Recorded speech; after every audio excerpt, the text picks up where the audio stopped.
Naoya was a high school student who had a girlfriend named Saki at the time. He confessed his feelings to Saki, who had been close to him since they were little. Saki accepted his confession and they started dating in the spring. Naoya felt like he was the happiest person in the world. After class ended, Shino asked Saki to come with her to their club activities. Before leaving, Saki told Naoya she would be going and Naoya said he would wait until she finished. However, Saki told him that it was okay to head home first once in a while and reminded him not to secretly cheat on her. Naoya was shocked and asked if Saki really thought he would ever do something like that. He apologized if he had made her anxious. He hugged Saki tightly and said he would love her even more so she would never have to worry about that. Saki asked him to let go, but instead, Naoya shouted out how much he loved her and asked if she could feel it. That made Saki really embarrassed and she told him to save things like that for when they were alone. She said he was being way too intense, or maybe just weird, since he could not even take a joke. To her, what he had just done was totally over the top. Naoya told her that he did not want to lie about how he felt and could not hold back when it came to expressing his love for his girlfriend. He admitted that he felt that way because Saki only accepted his feelings once they were in high school, even though he had already confessed to her back when they were in grade school. To him, it was only natural that he wanted to protect their relationship. Saki explained that back in grade school or middle school, those kinds of feelings were too heavy for her to deal with, but now she was ready to accept everything. Before she left, Naoya told her that she looked really cute that day. While Saki was at her club activity, Naoya waited for her on the school rooftop. Not long after, a girl suddenly walked up to him. She had come to confess her feelings to him. Naoya was shocked and shouted in surprise. The girl introduced herself as Nagisa, a first-year student. She asked Naoya what he thought about how she looked. Naoya answered honestly, saying she looked really cute. Hearing that made Nagisa happy. She said she was grateful for all the effort she had put in over the past 3 months. She told him that every single day she trained her muscles, jogged, and did yoga for 4 hours, and then spent another 3 hours on her appearance before going to bed. Naoya told her she was a hard worker. It turned out that Nagisa had wanted to be in perfect shape when she confessed her feelings. Naoya called that incredibly sincere. On top of that, she had also worked hard on her cooking because she wanted to win a guy's heart through her food. That was why she had spent 8 hours every day practicing her cooking. Hearing that, Naoya asked if her body was okay and told her to make sure she took care of her health. Nagisa said she was totally fine. Then she asked if Naoya wanted to try her cooking. The food she brought looked delicious, and sure enough, when Naoya tasted it, the flavor was amazing. He said it felt like Nagisa was pushing herself too hard, but she did not think so. She said she did all of it for Naoya, and that it actually made her feel happy. Nagisa explained that the amazing taste of her cooking came from using Matsusaka beef, fresh sea shrimp, and foie gras, which she had bought using the money she earned from her part-time job. Of course, the ingredients were expensive. Hearing that, Naoya said she was trying way too hard and was just too kind. Nagisa then asked if she looked charming to him. Naoya told her that of course she did. Nagisa was moved by his words. She asked if Naoya would go out with her and whether or not she was a good match for him. Naoya told her that he would honestly be really happy if they dated, but unfortunately, he already had a girlfriend. Nagisa admitted that things had gone just as she had expected. She said she would not give up just because she had been rejected once and planned to confess her feelings to Naoya again. After saying that, she turned to leave, but suddenly, Naoya grabbed her hand. He told her that he already had a girlfriend. He truly loved his girlfriend and wanted to protect that relationship. However, he also admitted that deep down, he found Nagisa incredibly charming and wanted to live his life by her side too. He did not want to turn down Nagisa's feelings, but at the same time, he could not bring himself to betray his girlfriend either. So if it was truly allowed, he said he would choose to date both of them. Naoya then asked Nagisa if she would be willing to talk to his girlfriend together and asked for her permission. He apologized, saying that was the only option he could offer. After taking a moment to think, Nagisa agreed, saying there was no harm in at least trying. Meanwhile, Saki and Shino had just finished their club activities. Shino commented that Saki was in top shape that day. Suddenly, Naoya showed up and asked if he could talk to Saki. Shino casually remarked that Naoya was being as affectionate as ever, then excused herself, saying she did not want to interrupt. Naoya said he wanted to talk about Nagisa. Nagisa introduced herself and Saki was instantly charmed by how cute she was. Saki immediately invited her to hang out. Naoya said he had something important he wanted to talk about, but Saki pointed out that it would be hard to have a proper conversation if they barely knew each other. Naoya agreed and the three of them ended up going to a karaoke place together. Unfortunately, Nagisa's singing voice turned out to be pretty bad. After they finished singing, Nagisa apologized for her unpleasant voice, but to Saki, the way Nagisa looked so shy about it made her even cuter. Next, the three of them played basketball together. Unexpectedly, while dribbling, Nagisa slipped and fell. Saki, who saw the fall from behind, remarked that Nagisa's underwear looked really cute. Later, while they were sitting at the bus stop, Saki ate Nagisa's homemade lunch. She said it tasted so good it made her feel like she wanted to marry Nagisa. Hearing that, Nagisa was happy that her cooking matched Saki's taste. Naoya then asked Saki what she thought of Nagisa. Saki honestly said that she actually felt like dating her. Naoya said he understood how she felt. Then he looked at Saki and told her that he wanted to date both of them. Hearing that, Saki looked completely confused. Naoya explained that earlier, Nagisa had confessed her feelings and asked him to be her boyfriend. And now, the more he got to know her, the more he realized how captivating she was. He was truly amazed by her. Because of that, he had started thinking about dating both of them. After listening to all of that, Saki admitted that she still did not fully understand what Naoya was trying to say. Naoya told her that as a person, he could not cheat behind her back. If Saki allowed it, he wanted to be honest and open about dating both of them. Upon hearing that, Saki immediately punched Naoya in the face. She said there was no way she would allow something like that. Naoya said he wanted them to talk it over first, but Saki still refused. Naoya admitted that he felt guilty towards Saki, but Saki told him that if he already had someone, he should be satisfied with what he had. She was about to hit him again, but Nagisa quickly stepped in to stop her. Nagisa did not want any violence between them. Saki then asked Nagisa if she really had no problem with sharing her love. Nagisa said that she believed Saki would not break up with Naoya. If Naoya was not allowed to date both of them, then it meant she would be rejected. And for that reason, Nagisa agreed to it. Saki never expected Nagisa to feel that way, so she asked what made Naoya so special in Nagisa's eyes. For Nagisa, Naoya meant everything. She pleaded with Saki to allow them to share their relationship. Saki couldn't handle seeing Nagisa's adorable face, so she closed her eyes to avoid looking at her. To Saki, a relationship should only involve one girl. That was just common sense. Naoya had admitted that he was truly attracted to Nagisa. However, he couldn't bring himself to turn her down purely because of reason, especially since he still wanted to keep dating Saki. He realized that if he lied to himself and to Saki, regret would follow. That's why, instead of hiding it, he wanted to be honest about his feelings and give being with both of them a try. Still, Saki flatly refused. Curious about what it would take for her to change her mind, Naoya asked how he could convince her. But Saki told him that if she said no, then it simply wasn't going to happen. Naoya refused to give up. He said he'd do whatever it took to be allowed to date both of them. He even suggested they try it out on a trial basis. Suddenly, Nagisa begged Saki to go along with Naoya's idea. She promised to bring Saki snacks every single day so she could eat as much as she wanted. On top of that, Naoya chimed in, saying he would take good care of Saki, and even promised to give her 30,000 yen every month.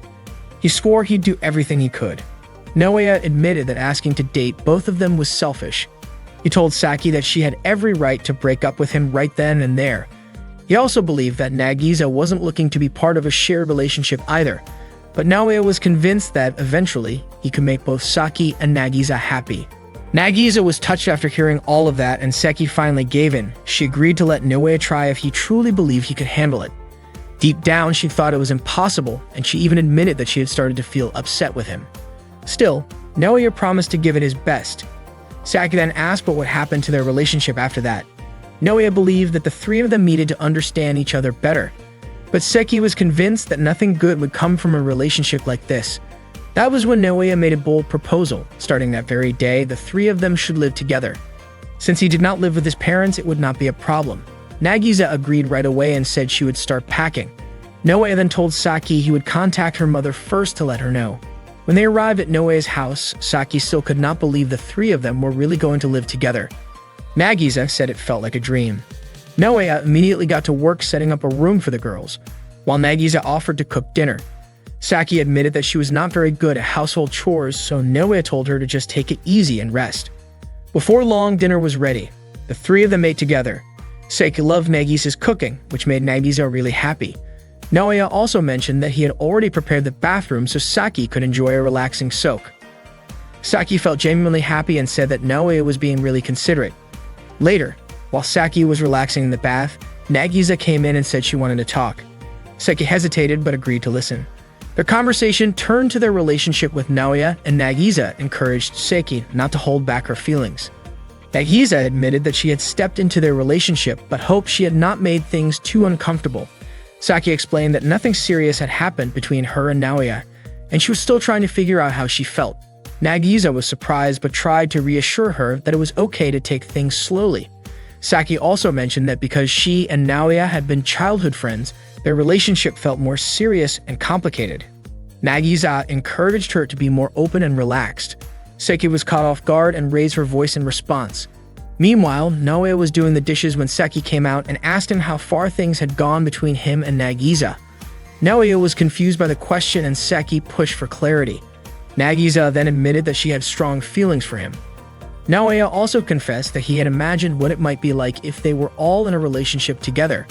Saki was shocked and called his thinking inappropriate. Naoya apologized if it sounded wrong and explained that it was just a thought he had not wanted to hide. Saki told him that being so blunt made it sound off-putting. She acknowledged that Nagisa was cute, but said Naoya should not be thinking like that.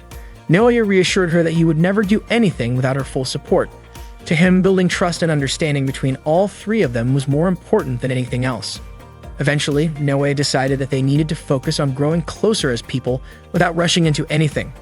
Saki asked if that meant he did not want to move forward with her at all. Naoya said it would not feel right if it left someone else out. When he asked if she was disappointed, she got flustered and said he had misunderstood her entirely. Saki was dating Naoya.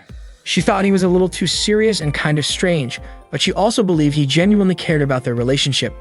At first, everything seemed fine, until Naoya suddenly told her that another girl, Nagisa, had confessed her feelings to him and wanted to date her too. What shocked Saki even more was that Naoya asked for permission to date both of them at the same time. To her, it felt like an absurd and thoughtless request. Then, to make things even more complicated, Naoya suggested that the three of them live together in his house. Saki was overwhelmed by the idea. She felt like it would only lead to confusion and emotional stress. And adding to that, Nagisa, her so-called rival, was incredibly sweet and cute. Saki could not understand how someone like Nagisa could fall for someone as unusual as Naoya. She even asked Nagisa if his awkward behavior ever bothered her. But instead of being put off, Nagisa said she was fine with it, and that if Naoya wanted the three of them to be together, she would respect that. Nagisa's response completely caught Saki off guard. She had not expected someone so gentle to be so open-minded. Almost without thinking, Saki said that maybe she wanted to date Nagisa too. At the same time, she wondered if Naoya's attention would eventually shift away from Nagisa, since she was the one who had approached him first. Later, the three went to the bedroom and found Naoya arranging 3 futons side by side. Saki asked why he had set them up like that. Naoya said he thought it would help them get used to being around each other. Saki immediately became suspicious, wondering what he was thinking. But Naoya reassured them that he had no inappropriate intentions and reminded them of his promise to respect their boundaries. Saki said that if she were in his position, she would probably find it hard to keep that promise. In response, Naoya said he would be willing to go to extreme lengths to earn their trust. Saki told him that was way too much, but she decided to believe him. Saki assumed that if anything did happen between the three of them, it would be Nagisa who initiated it. She promised herself that she would stay alert and not let things get out of hand. That night, the three of them lay down side by side and Saki quietly kept watch, determined to stay aware of everything going on. Naoya thanked Saki for going along with such an unusual situation. She stayed quiet. Nagisa guessed that Saki might have already fallen asleep because of how exhausting the day had been. Naoya admitted that it was all his fault. But in reality, Saki was only pretending to sleep. She was fully awake and paying close attention. Nagisa softly asked if it was okay to move a little closer. Saki assumed she was trying to get closer to Naoya emotionally, while Naoya just figured she was feeling uneasy in a new environment. Nagisa said she never imagined she would get to be near someone she had liked for so long. She said it felt like a dream. Saki, listening in silence, began to imagine the worst. Nagisa said she wanted to get to know Naoya better and hoped he would open up to her more. Saki grew more anxious, thinking something might be going on between them. When Nagisa said she felt truly happy, Saki could not take it anymore. She asked them directly if anything was happening. Then she quickly pulled off the blanket, only to find that they were just talking. Naoya was surprised and asked what was going on. Saki, feeling embarrassed, said she had not meant to accuse them of anything and quietly joined them under the covers, still flustered. Naoya guessed that Saki might be feeling a little left out and told her she looked really cute when she was being honest about her feelings. He suggested they could all share one Fune if it helped them feel more connected. Nagisa figured Saki was just letting her imagination run wild. That night, the three of them ended up sharing the same bed. The next morning, Nagisa woke up early and made breakfast. She still could not believe Naoya had suggested being in a relationship with both her and Saki, and even more surprising was how happy that idea made her. She knew it would not be easy, but in that moment, her happiness outweighed any worries. Being with Naoya and Saki, even in such an unusual setup, made her feel truly grateful. Nagisa knew things might not work out if Saki ultimately could not accept their new situation. If that ever happened, Nagisa feared she would be the one left behind. Even so, she was determined to make the most of the time they had together. She wanted to prove that she was someone who brought value to the group. Maybe, she thought, she could even show that she was the best match for Naoya. The only problem was, she had no idea how to do that. While thinking things over, Nagisa noticed that Saki and Naoya had left their phones unattended. A curious thought crossed her mind. Maybe understanding them better would help her figure out what to do next. Nagisa believed that being in this kind of relationship meant being open and honest, not just guessing what the others were feeling. She wanted to understand both Saki and Naoya on a deeper level, so she decided to check Saki's phone for anything that might give her insight. To her surprise, the browser history showed that Saki had recently been researching a lot of topics related to relationships and how to handle difficult emotions.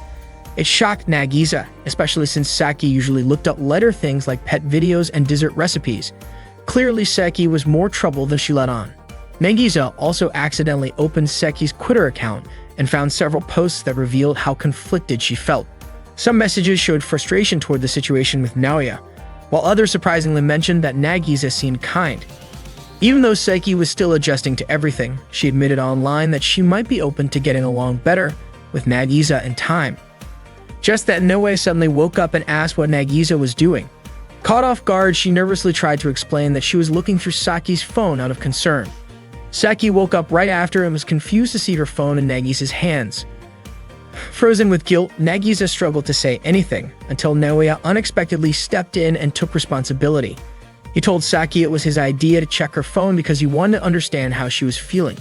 Saki shouted in shock, remembering the kinds of things she had been reading. Trying to explain herself, Saki said she had been looking up ways to deal with feeling overwhelmed after being teased by her friends for not being in a typical relationship. She was just trying to understand things better on her own. Naoya immediately apologized, saying he had no idea and that it was completely okay for her to take her time figuring things out. His kind response made Saki even more flustered, and she began lightly in embarrassment, telling him to just forget everything that had happened. Nagisa watched the moment quietly, feeling bad that Naoya had taken the blame for her actions. Later, after everyone had settled down, Naoya suddenly fainted from exhaustion, which sent Nagisa into a panic. She called out to him, but Saki, already back asleep, did not hear anything. Fortunately, it was not serious. Naoya had just pushed himself too hard.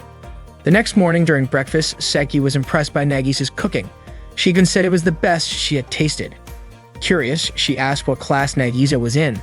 Nagisa replied that she was in Class B. It turned out they were classmates all along, but Saki had never noticed since Nagisa had not been attending school much. Nagisa explained that once she got accepted, she had been spending most of her time practicing cooking because she wanted Naoya to like her. She had put all of her effort into learning skills she thought would make her a better partner, even if it meant missing class. Saki and Naoya were both surprised. For Nagisa, though, the most important thing had always been her feelings for Naoya. Naoya was taken aback by how far she had gone and gently told her that she did not need to push herself so hard. Saki thought Nagisa might be a bit quirky, but Naoya seemed more concerned that she was sacrificing too much for his sake. He asked if she was forcing herself in other areas too, which made Nagisa a little worried. She did not want him to see her in a negative light, so she offered to make some sweets to lift the mood. Saki looked excited about that, but Naoya gently said it might be better to slow down and talk things through first. Naoya told Nagisa that it was time for her to start studying. Nagisa admitted that she was terrible at it. Naoya couldn't just sit by and let her fall behind in class, and he also wanted Saki to join them for their study session. Nagisa thought to herself that she didn't want to let Naoya down anymore, so she needed to face it wholeheartedly. After breakfast, Naoya began tutoring Saki and Nagisa, starting with the topic of factoring. He gave them a few practice problems. Saki managed to solve them, even though she actually hated studying and her answers were correct. Unfortunately, Nagisa didn't understand any of it. She quickly excused herself and went to the bathroom to think things over. She was worried that if this continued, Naoya might see her as stupid and become even more disappointed in her. She felt she had to find a way to figure out the problems he had given them. 30 minutes went by and Nagisa still hadn't come out of the bathroom, which made Naoya worried. He assumed she might not be feeling well. He knocked on the door and asked if she was okay, even offering to call an ambulance. Nagisa responded that she was fine and just having some constipation, so it was taking her a while. She felt she had managed to protect how Naoya saw her, but at the same time, she had lost something else. To make up for that loss, she decided to push herself and try to solve the factoring problems.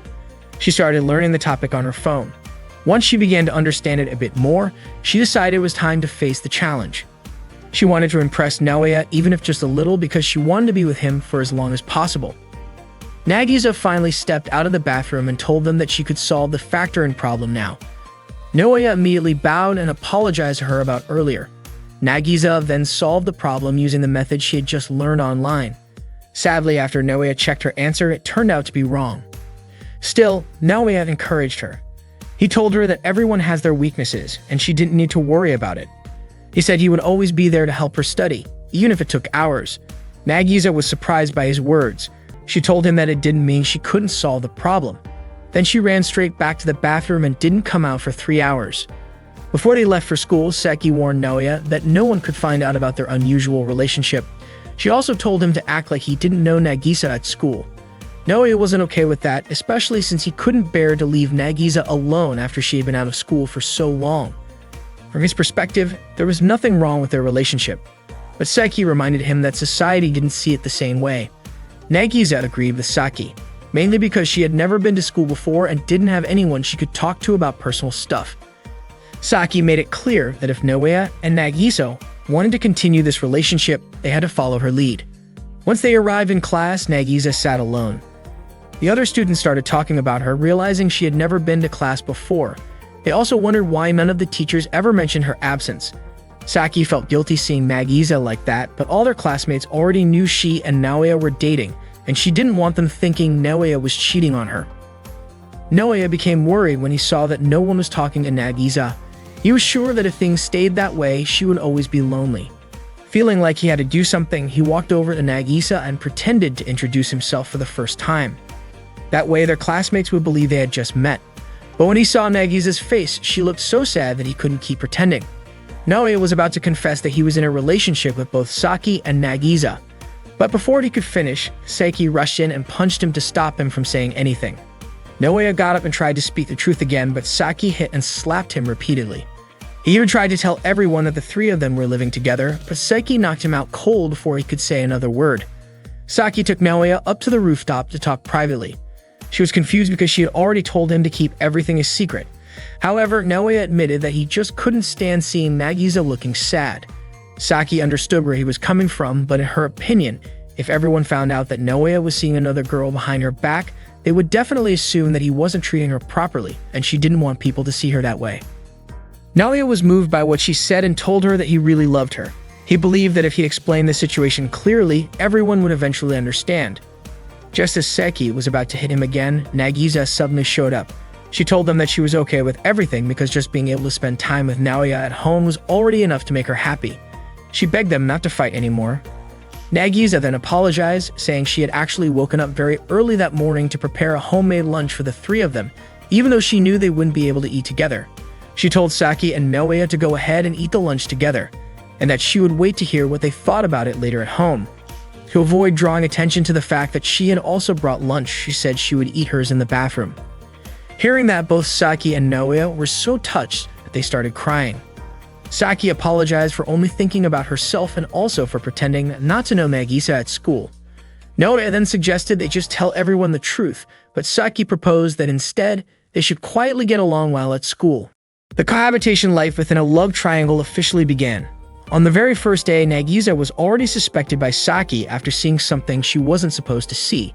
That moment left Nagisa shutting herself in the bathroom, trying to figure out how to make up for her mistake. Even so, she still felt genuinely happy because she finally got the chance to live with Naoya. In order for their three-way relationship to keep going, they needed to keep it a secret from school. On top of that, Nagisa was asked to pretend like she didn't know either Saki or Naoya. But instead of playing along, she ended up making lunch for all three of them. Unfortunately, they couldn't eat together that day. Saki said that pretending not to know each other just to hide their relationship wasn't right, so Naoya invited them to secretly eat lunch on the rooftop without drawing attention. Nagisa told them not to go through all that trouble just for her. To her, just being able to live with Naoya after he agreed to be in a relationship with both of them was already enough. She thought it would be selfish to expect to be happy at school too. They almost got caught because Saki's voice was a little too loud and someone outside heard her. Saki said she didn't mind eating together, especially since Nagisa had made the lunch with that in mind. Naoya commented on how nice Nagisa was, but Saki immediately hit him because he shouted. Nagisa admitted that eating lunch together actually made her happy. After hearing that, both Naoya and Saki excitedly shouted, inviting her to eat together. Unfortunately, their voices were heard by a teacher. The teacher scolded them since students weren't allowed on the rooftop, and all three of them ended up running away. They went looking for a new place to eat their lunch. Nagisa said she knew a quiet spot at school because back in middle school, she used to hang out alone in quiet places. That quiet place turned out to be a bathroom. Saki said there was no way she could eat in a place that smelled like that. Nagisa explained that the bathroom behind the school was rarely cleaned, so nobody ever went there during lunch. Saki asked if there was really nowhere else. Nagisa then led them behind the bathroom, but Saki couldn't handle the smell anymore, especially with bugs crawling around. Next, Nagisa took them to a cleaner bathroom near the club rooms. But to Saki, it was still just a bathroom, and on top of that, Naoya shouldn't be going to the girls' bathroom. She told Naoya to get out. Coincidentally, two girls saw them standing at the entrance of the bathroom. The two students walked off, clearly curious about what Saki and Naoya were doing in front of the girls' restroom. Saki felt incredibly embarrassed and was sure the two of them had the wrong idea. Saki begged Naoya and Nagisa to find somewhere, anywhere, that wasn't a bathroom. She was certain there had to be a better option. Naoya suggested the sports equipment storage room. Saki agreed, but Nagisa pointed out that the storage room got more foot traffic than the bathroom. Saki said students wouldn't go there during lunch, so it should be fine.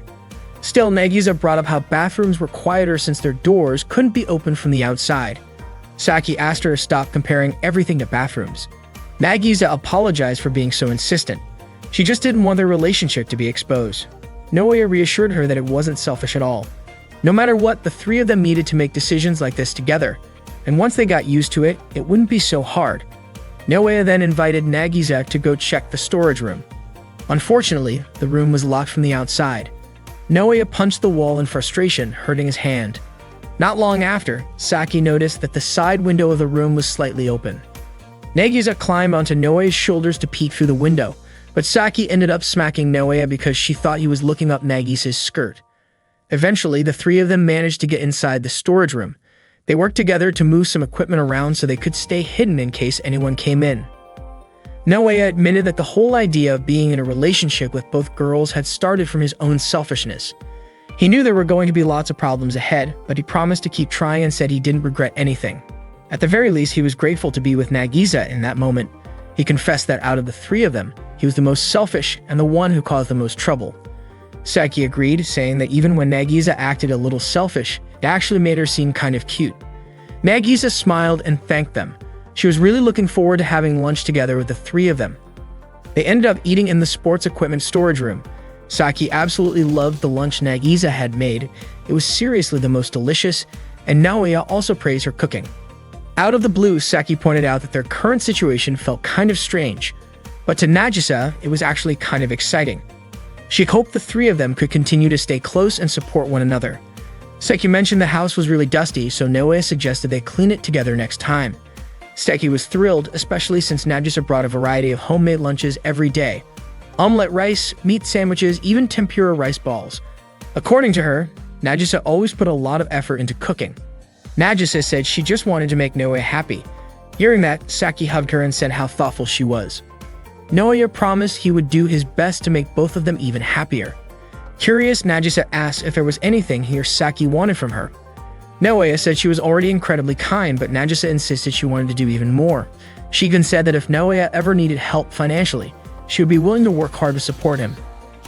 That comment made Saki imagine Nagisa taking on an exhausting job and before the thought got too dramatic, Naoya quickly told Nagisa not to worry about working at all. He joked that if it ever came to that, he would rather volunteer for weird scientific studies or join a tuna fishing crew himself. Saki began to realize just how much Nagisa truly cared for Naoya.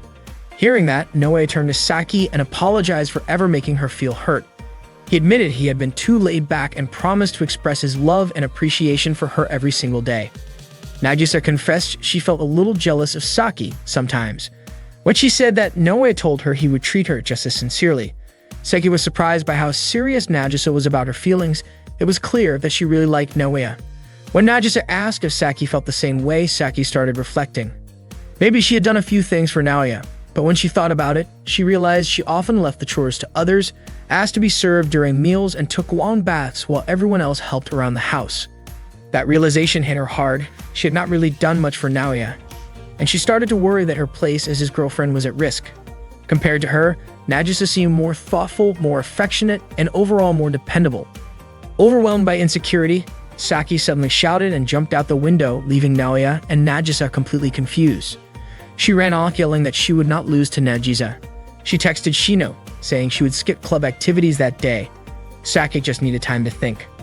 She started asking herself what she could do for Naoya, how she could genuinely make him happy. Up until then, she realized she had mostly just gotten caught up in her own feelings. Eventually, Saki returned to Naoya's house. He was relieved to see her safe after she had taken off so suddenly. When he asked what had happened, Saki brushed it off and changed the subject. She asked if there was anything he wanted from her. But instead of answering, Naoya turned the question around. Was there anything she wanted? Since Saki never really asked for anything, Naoya decided to surprise her with a slice of cake and a cup of tea. But even then, Saki realized that was not what she truly wanted. Determined, she headed to the supermarket, planning to make a delicious home-cooked meal to show Naoya how much she cared. She was set on putting in the same kind of effort as Nagisa. While shopping, she spotted a pack of chewing gum and bought it without thinking. Once home, she realized it was the only thing she had bought. Improvising, she decided to make curry instead. She chopped vegetables and put them on the stove, but then got distracted watching videos and ended up burning the food. Even so, she served the curry, and surprisingly, Naoya said it still tasted good. That night, Saki felt a growing sense of self-doubt. She worried that Naoya might drift toward Nagisa instead. Around 2 a.m., she quietly climbed onto Naoya's bed and told him she felt anxious. She asked if he ever thought about taking their relationship to a deeper level. Naoya was caught off guard. He gently reminded her that they had agreed not to rush into anything. Saki said she understood, but admitted she sometimes wondered how he truly felt. Naoya reassured her. He said it was important to stay true to the promises they had made to each other, and that if she ever felt uneasy, he would always be there to talk and listen. Saki asked Naoya how he could stay so calm when they were physically close. She started wondering if it was because her chest was smaller and whether Naoya preferred Nagisa's figure instead. Overwhelmed by her thoughts, Saki burst into tears and ran out of Naoya's room. Crying loudly, she ended up going back to her own house, which was right next door. Nagisa, who had heard the noise, rushed over and asked Naoya what had happened. He explained that Saki had run away and mentioned she had suddenly asked whether he liked Nagisa's body more. Nagisa was completely confused. With Saki gone, it was just the two of them in the house, and she started wondering if this was the start of something more between her and Naoya. She even began to imagine what it might feel like to grow closer to him. But Naoya quickly apologized for worrying her and promised to make things right with Saki. He tried messaging Saki, but she did not respond. So he decided to speak with her in person the next morning. Nagisa realized that this was technically her chance to be alone with Naoya, but she chose to support his feelings. She asked if there was anything she could do to help. Naoya said he needed to handle it himself and that he would not sleep until he had resolved things with Saki. Nagisa reminded him not to push himself too hard. Naoya believed Saki was feeling anxious about their three-way relationship and wanted to ease her concerns as soon as possible. His first idea was to write a heartfelt letter to her overnight. Nagisa offered to make him a nutritious meal while he worked. The next day, Naoya stood on his roof and shouted in an attempt to get Saki to talk to him, but she refused. He threw a stack of letters her way, hoping she would read them. Saki caught the letters but immediately tossed them back, not even opening one. So Naoya started reading them out loud. That did not work either. Trying another approach, Naoya offered something else. A game account from Saki's favorite mobile game, worth 100,000 yen, which he had purchased with his savings. He promised to give it to her if she would just talk to him. but Saiki made it clear that something like that would not change her mind. According to Nagisa, Naoya was definitely going too far. Still, Naoya was not ready to give up. He went out and bought a bunch of sweets from a famous bakery, all just for Saki. He begged her again to talk to him, but she continued to ignore him. Seeing this, Nagisa urged him to rest. The next day, Naoya tried again. He told Saki that he had filmed cute cats and dogs from around the neighborhood.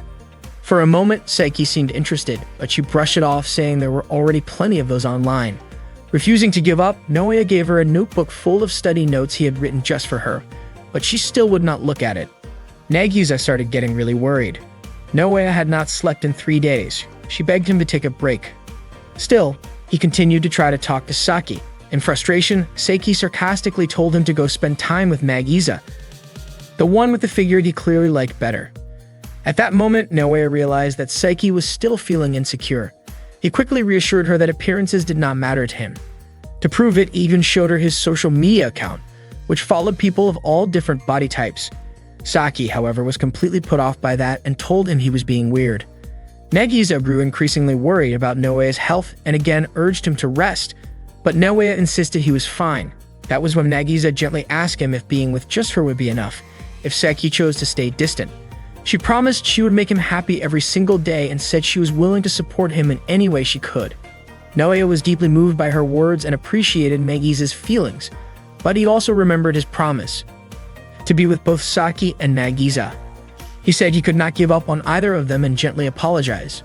Nagisa was touched by his honesty and tears welled up in her eyes. That moment reminded her why she had fallen for him in the first place. Then she said she wanted to help in her own way. To everyone's surprise, Nagisa suddenly called out to Saki and asked her to watch. She took Naoya's hand and held it against her chest area, not in a suggestive way, but as a symbolic gesture of closeness and sincerity. Shocked by the display, Saki jumped in and ran toward them. And just like that, she finally began to talk again. Previously, Naoya decided to live with Saki and Nagisa in his house, hoping to grow closer to both of his girlfriends. At first, things seemed to be going smoothly, until Saki started acting strangely. Naoya couldn't bring himself to betray Nagisa, so he turned down Saki's offer to be intimate in secret. Hurt by the rejection, Saki suddenly left and went back to her own home, shutting herself off emotionally. Trying to reconnect with her, Naoya tried different things, buying her cake, giving her games, even sending videos of cats and dogs she liked, but none of it worked. Then, unexpectedly, Nagisa made a bold move. She guided Naoya's hand toward her chest, catching Saki's attention just as she happened to be on the rooftop next door. The moment she saw what was happening, she jumped from her house's roof to Naoya's rooftop to confront them. That sudden appearance gave Naoya the chance to finally talk to Saki. Naoya asked why she ran away, and Saki confessed it was because she felt inferior to Nagisa. She believed Nagisa was better than her in every way. Nagisa always tried hard for Naoya. She was great at cooking, and Saki felt like she couldn't do anything. She even pointed out that her chest was smaller than Nagisa's. Naoya gently told her not to bring that up. Saki continued, saying that part of her felt lost because she didn't know what she could do for Naoya. With things as they were, she was convinced Naoya would be happier if he were just with Nagisa. But Naoya reached out, held her hand, and told her she was wrong. He said that just being near her made him genuinely happy. That answer made Saki upset. In her view, Naoya should have told her what he really wanted from her. But Naoya said that her presence alone was enough. Frustrated, Saki punched Naoya, knocking him to the ground. She said she really wanted to do something meaningful for him. But when she asked what he wanted, all he did was deflect the question. There were times where she couldn't help with chores, and instead of asking for help, Naoya told her to rest, even going as far as preparing a bath for her. He showed so much care, buying her cake, making her tea, and he never asked for anything in return. So she woke Naoya up and asked him directly why he never wanted anything from her. Naoya admitted that of course there were many things he wanted from her, things that would bring him joy. But because of the complicated relationship they had, he felt responsible. He believed it was his duty to do everything he could for both Saki and Nagisa first. Nagisa chimed in, saying that it was understandable why Saki ran away. She compared it to her own feelings. When she wanted to do more for Naoya, and he kept saying it wasn't necessary, it was actually kind of discouraging. She pointed out that Naoya should be the one asking for things from them. It would make things feel more balanced. Saki agreed. While she loved being cared for, she also wanted to make Naoya happy and hoped he would fall deeper in love with her too. Nagisa said she truly understood how Saki felt. The two girls shared a moment of mutual understanding, acknowledging that they felt this way because they were both Naoya's girlfriends. Naoya was moved by what they said. Nagisa asked him not to carry the burden of responsibility all by himself. Saki reminded him that the three of them were equals, and that's what being in a relationship should mean. In that moment, Naoya felt like he didn't deserve to be happy unless both of his girlfriends were happy first. He admitted that he had been foolish and even gave them permission to hit him once. Without hesitation, Saki punched him again, surprising Nagisa, but Saki said she did it because Naoya asked her to do something for him. Naoya told her that it was exactly that kind of straightforward, passionate attitude that made him love her, and that it made him happy to have her by his side. He said he wanted to see her smile more often, to see her angry face sometimes, to eat food she cooked, to see her in a swimsuit in the summer, and someday, he even wanted the three of them to experience being intimate together. But above all, he wanted the three of them to live together always. Hearing that, Saki finally understood what Naoya meant. He said he was happy to see her and Nagisa getting along like that, but Saki reminded him that Nagisa was still her rival. Nagisa smiled at her and confidently said she wasn't planning on losing to Saki. That night, just like usual, Nagisa had already prepared dinner. She cooked up a whole variety of dishes and admitted that she really gave it her all to celebrate Saki coming back home. Saki was a bit surprised. Nagisa had put in so much effort, yet Naoya had fallen asleep. Nagisa explained that it was because Naoya had stayed up for 3 days straight just trying to make things right with Saki. So the two of them ended up having dinner without Naoya. The moment Saki tasted the food, she was amazed.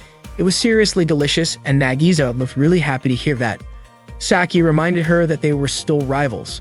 Nagisa understood, but she also admitted that she liked Saki and wanted them to get along. To her surprise, Saki actually felt the same way. Saki pointed out that if they got too close, it might feel like they were giving in to Naoya's selfishness. Even so, she said Nagisa was impressive and that things would probably be way more fun if they were on good terms. She figured anything they did together would end up being a good time. Then Saki asked what kind of getting along they were talking about. She mentioned she liked playing video games and invited Nagisa to play with her. Nagisa was totally up for it, especially since she had played that particular game before. When Saki asked how many hours she had put into it, Nagisa admitted she had spent around 1,000 hours, but still was not very good at it. Saki could not believe it. 1,000 hours and still bad. She was curious to see Nagisa in action. It only took a few seconds. Nagisa's character was defeated right away. Saki laughed it off and restarted the game. Even after a few more tries, Nagisa's character kept getting knocked out almost immediately. Saki teased her for it, saying she really was terrible and could not believe someone could play that long and still struggle so much. Nagisa apologized and said she was probably not much fun to play with, but Saki actually found it fun in a different way. She said it felt like a good challenge and declared they would not go to sleep until Nagisa got at least one win in the game. Nagisa laughed, saying that probably meant they would not sleep at all. They started another round, and once again, Nagisa's character was taken out quickly. Saki stepped in and defeated both opponents herself. Nagisa praised her, saying she was seriously impressive. Saki responded by saying Nagisa was kind of adorable when she failed so fast. They kept playing, and every time Nagisa's character lost, Saki would help out or heal her. Nagisa said it actually made the game more fun, and Saki added that it would be even better once Nagisa improved a bit. At one point, while Saki was teaching her how to aim in the game, Nagisa accidentally hit her instead. Saki scolded her, and Nagisa explained she had pressed the wrong button. Saki jokingly asked if she had done it on purpose, maybe because she was jealous of Saki's gaming skills. Nagisa panicked a little, trying to explain herself, which made Saki laugh even more. She said Nagisa was hilarious and asked how she could miss that badly. Nagisa apologized again, but Saki snapped a picture of her flustered expression. She had not expected her perfect rival to be so clumsy. Just then, Naoya walked in and greeted them while they were still playing. Saki called Nagisa her rival again, but said she was super cute. She even invited Nagisa to play again sometime. The two of them looked genuinely happy. They were clearly becoming good friends. Nagisa said she would start watching tutorials on Matu to get better. She even showed Saki one of the videos she planned to study. Saki looked at the video and commented that the content creator was not all that skilled and probably just got views by focusing on her appearance. The video thumbnail made it obvious the creator was dressed to attract attention, and she happened to be someone Saki really did not like at the moment. When Naoya looked more closely, he noticed that the outfit hanging in the background looked like their school uniform. The next morning, Naoya walked to school with Saki, while Nagisa followed behind them. Before long, Shino greeted them and commented on how close Naoya and Saki seemed as usual. Later that day, the three of them had lunch together in the sports storage room. Lunch was steak and Saki absolutely loved it. Saki suggested that she and Nagisa play another round of their game after school. It turned out Nagisa had been watching videos to try and improve. When she opened a video on MedTube, she noticed that the thumbnail from the day before had been changed. The content creator's name was Milika. The original thumbnail had shown a school uniform in the background, but the new one did not. Saki guessed the uniform had been edited out, meaning Milika was likely a student at their school. She said Milika should be more careful if she wanted to keep that kind of thing private, like how they had snuck into the storage room through the window without anyone noticing. Before long, the girl climbed in through the window, and Saki instantly realized she had forgotten to lock it. The girl was really cute, which caught Saki off guard. She panicked and tried to come up with an excuse. The girl looked around and saw one guy and two girls in the sports storage room. She gave them a suspicious look and asked if something strange was going on. Saki quickly denied it, clearly flustered. Then, out of nowhere, Naoya blurted out that while he was dating both girls, he had promised to keep the relationship respectful, nothing inappropriate. Saki immediately smacked him. The girl looked confused and asked if the three of them were actually in a relationship. They could not deny it. Saki pleaded with her to keep it a secret, but the girl just smirked, saying she was enjoying seeing Saki panic. Saki even dropped to her knees, begging. Trying to fix the situation, Naoya offered her 200,000 yen to keep quiet. He explained it was his savings, money he had been putting aside since he was a kid, brought just in case something like this ever happened. But the girl declined. She dropped the money and said she could earn more than that in a month. Naoya was shocked. There was no way a high school student could make that much money so quickly, unless something unusual was going on. He hesitated and said that while she was clearly talented and had a strong presence, he was worried someone might take advantage of that. He warned her to be careful, especially online where people are not always trustworthy. That upset her. She raised her voice and said she was not doing anything wrong. Naoya, still curious, asked how she managed to earn that kind of money. That was when Nagisa suddenly spoke up. She asked if the girl was Milika, the popular MedTuber. She pointed out the resemblance, the same eyes, the same hairstyle, and even the same energy. She guessed Milika must have been earning income from her viewers. The girl denied it, but Nagisa seemed sure. She brought up an old video thumbnail that had a school uniform visible in the background. The girl froze for a second. She admitted she had noticed that and quickly deleted the video. But just like that, the truth slipped out. Seki was delighted. Now she had a secret about the girl too. She teased her, saying she must have come to the storage room to avoid being recognized. The girl warned Saki not to tell anyone, but Saki countered with her own warning. Now they were even, each holding the other's secret. Saki promised not to say a word about Milika's identity. Naoya added that even if Milika decided to reveal their unusual relationship, he would still keep her secret safe. But Seki chimed in and said that if that ever happened, she would reveal everything. The girl was taken aback. For such a complicated and unusual dynamic, they were surprisingly supportive of each other. Then, unexpectedly, the girl made a bold announcement. She said she wanted to be Noe's girlfriend too. The room went silent. Saki, Naoya, and Nagisa were completely stunned. Mirika is a famous MedTuber who goes to the same school as Naoya, Saki, and Nagisa. One day, she accidentally catches them sneaking around in the sports storage room. Thinking it would be funny to tease them, she jokingly threatens to tell someone, but the three recognize her as the well-known MedTuber. Realizing she has been exposed, Mirika suddenly declares that she wants to be Noe's girlfriend. She tells them that the cute and popular streamer wants to join his relationship as a third partner. Saki is confused by Mirika's sudden proposal, and Nagisa wonders if she is afraid of her online identity being exposed or targeted by obsessive fans. Maybe she's looking for someone she can rely on. Mirika denies it, but both girls start to suspect otherwise. She then admits she just wants a boyfriend and feels like she cannot ask anyone else. Naoya responds that since she denied having hidden motives, they should respect that. Saki is surprised that Naoya takes Mirika at her word. Mirika, amused, suggests that Naoya must be pleased since she is confident in her looks and personality. Naoya agrees that she is cute and says she seems charming, especially after watching some of her MedTube videos. Still, he turns her down, saying he cannot date her. Saki and Nagisa are relieved, while Mirika is completely shocked. Naoya apologizes and reassures her that she will surely find someone else. Mirika is puzzled. After all, she is more popular than both Saki and Nagisa. Her words sting, but Naoya calmly replies that popularity does not change how he feels. Frustrated, Mirika challenges his logic. After all, Naoya is already in a relationship with more than one person. She does not understand why you draw the line now. Naoya says that if he accepted everyone who was attractive, there would be no end to it. His goal is not to collect relationships, but to focus on making the ones he already has truly happy. Saki and Nagisa are touched by this, though Mirika is still confused. She finds his reasoning difficult to accept, but Naoya stands by it. Saki reminds Mirika that Naoya already has 2 girlfriends. Mirika, however, is not ready to give up. She tries to emphasize her dedication and even her lifestyle choices. Saki and Nagisa are visibly uncomfortable with how far Mirika is willing to go. Still, Naoya calmly tells her that he is not interested in that kind of approach. He says that affection and trust matter more to him. Mirika, feeling embarrassed and rejected, reacts loudly. Saki suggests they leave the storage room and casually asks what is for dinner. Nagisa replies that she will make meat and potato stew. As they prepare to leave, Mirika demands not to be ignored. When she hears them talking about dinner, she asks if they are living together.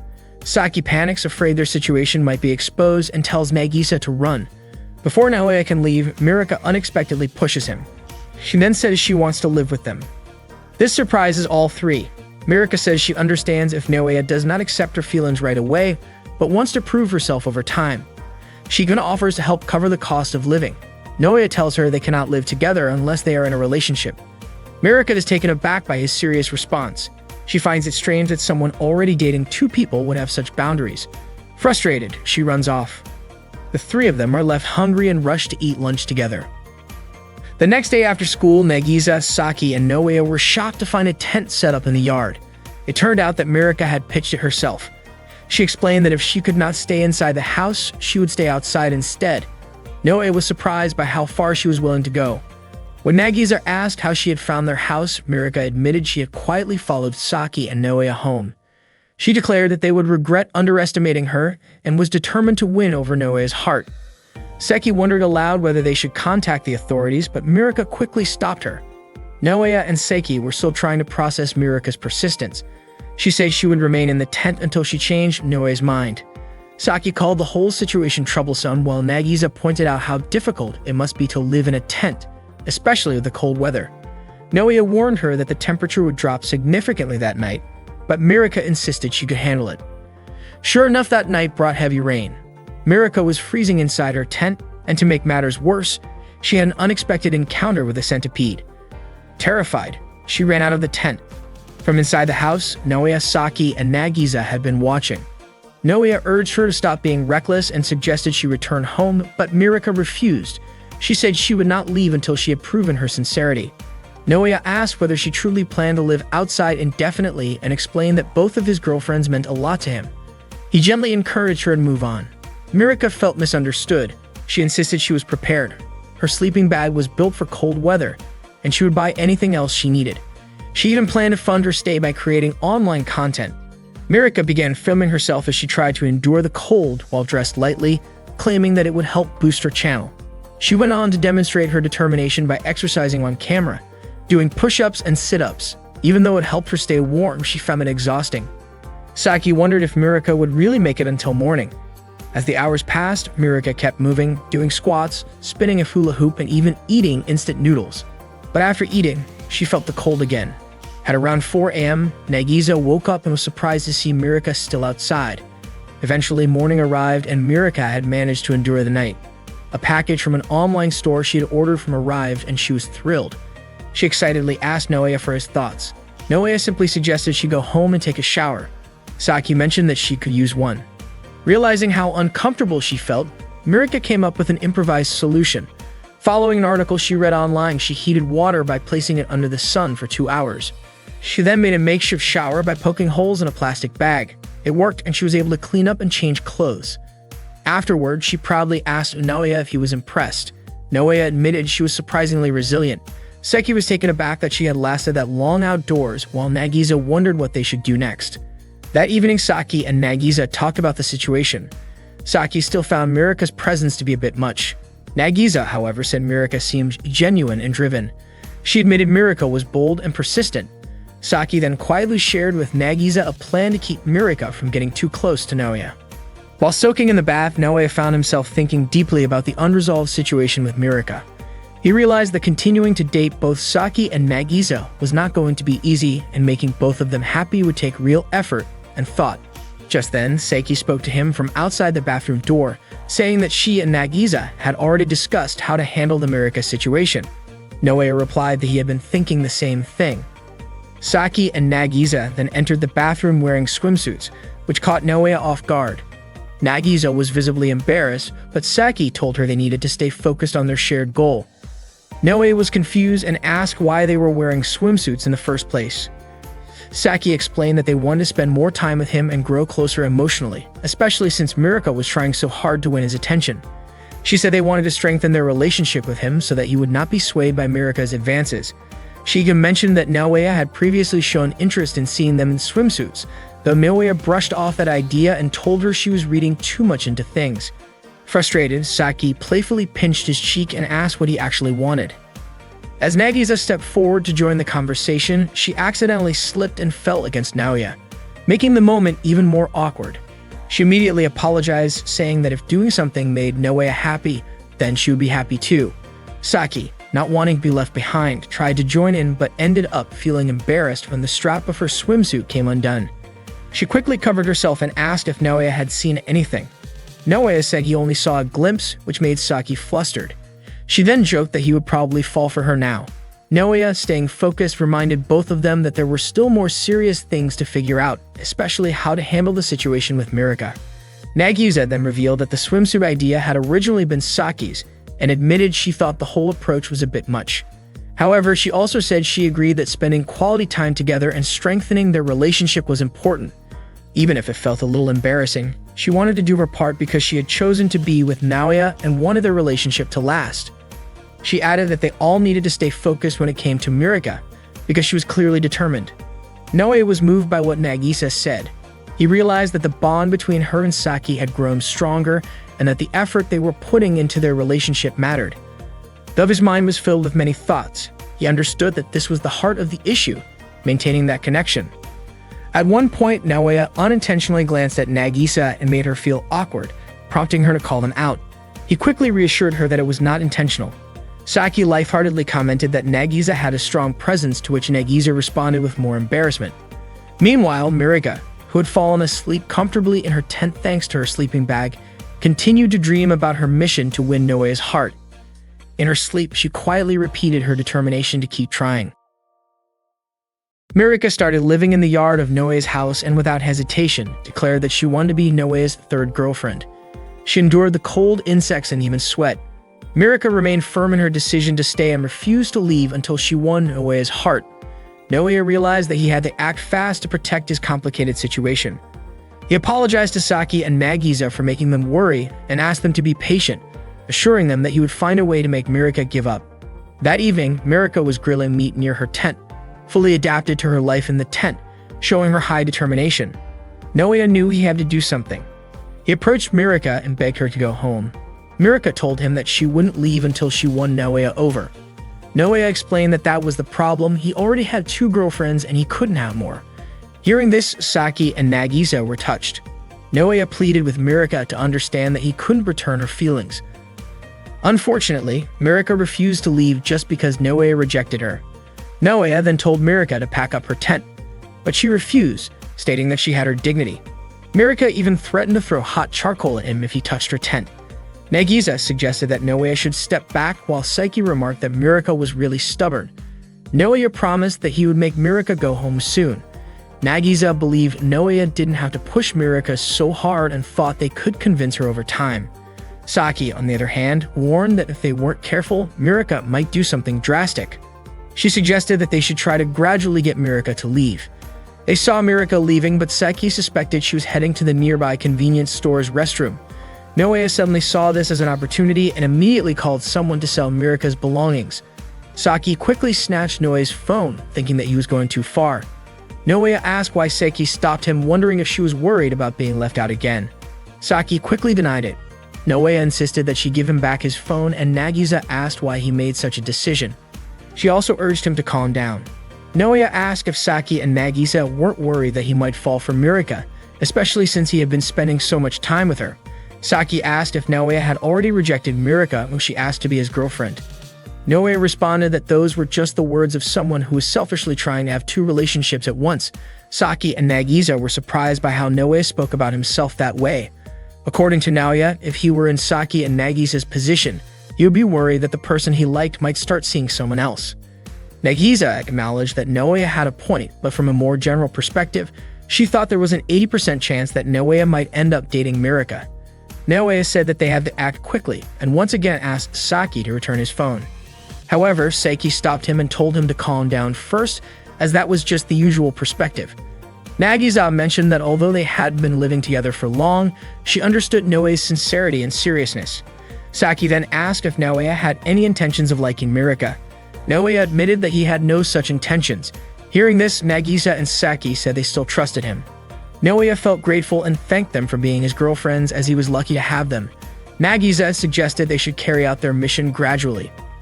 Unfortunately, Naoya then admitted that he didn't have the resolve to always remain uninterested in Mirika. Without further hesitation, Saki immediately locked her arm around Naoya's, causing him pain. Naoya realized that although he had promised to care for Saki, he had ended up falling for Nagisa.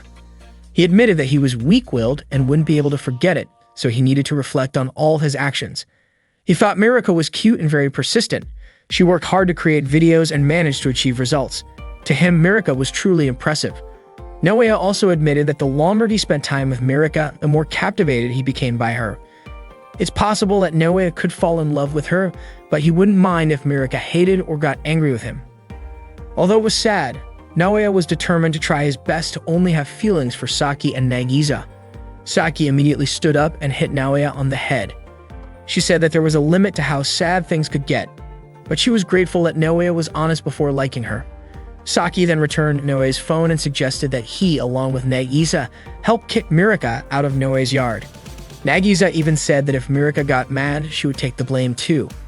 Naoya looked deeply touched and thanked them, promising that he would do it right away. That day, Mirika's father sent her a message asking where she was. Mirika replied that she was staying over at her friend Saki's house. She also told him that she was busy so he wouldn't bother her. At that moment, Naoya said that the second-hand goods buyer would be arriving soon. Saki and Nagisa were working together to clean up the tent, while Naoya would try to delay Mirika. Their mission was to sell the tent and other items, then make sure Mirika would go back to her house so that Saki and Nagisa wouldn't worry that Naoya might fall for someone else before he fell for Mirika. Naoya quickly blocked Mirika from heading back to her yard. He tried to talk to her, but Mirika refused, knowing that Naoya just wanted her to go home. She claimed she was busy trying to melt Naoya's heart.